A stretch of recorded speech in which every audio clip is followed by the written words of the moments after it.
Did you ever notice that the things that you learned as a kid, you remember, whereas as we get older, 30, 40, 50 years old, and you learn something and you don't quite remember it as sharply or at all? Because what we implant in kids actually stays with them for life.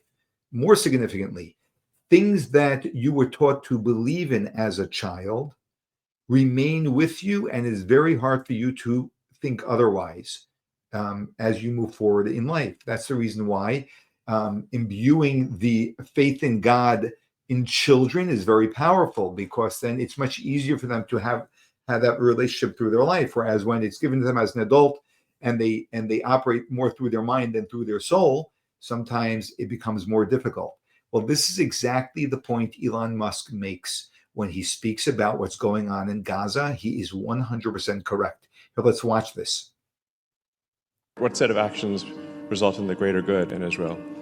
I mean, obviously, you cannot have people who, if they want to slaughter everyone in Israel, you got to stop that. There's no way.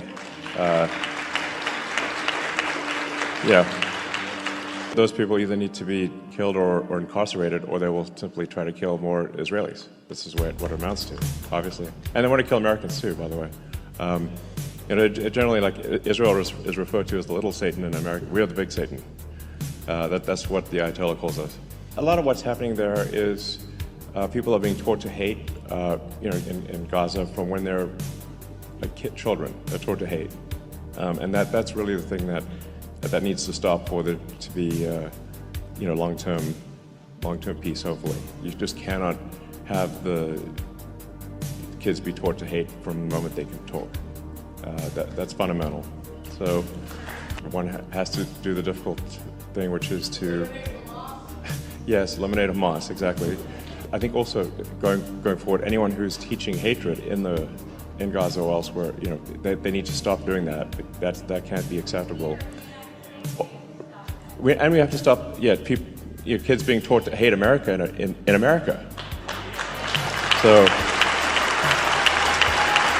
Then the third thing that's also very important is that there has to be economic prosperity in Gaza. So this is very difficult. Provided kids are not taught to hate and there's long-term prosperity, I think there will be peace in Gaza. An example of that after World War II with Germany and Japan, they were defeated. They obviously did terrible things, but changed the education system. And unlike World War I, we helped rebuild Japan and Germany. The Marshall Plan. Instead of exacting vengeance, America insisted we're going to help rebuild Germany, we're going to help rebuild Japan, and now they're our allies. And there's been no war ever since. Yeah, there's one very big difference, very big contrast, and that is that you can rebuild with a people who are not indoctrinated, like the Gazans have been indoctrinated from their childhood. They actually believe with a religious fervor in the decimation of the Jewish people and in the fact that they are better off in heaven having killed a Jew than otherwise. That is an enemy which is really undefeatable other than actually destroying them. That's the tragedy of what's being created there. And every year we let this education continue on is a huge, huge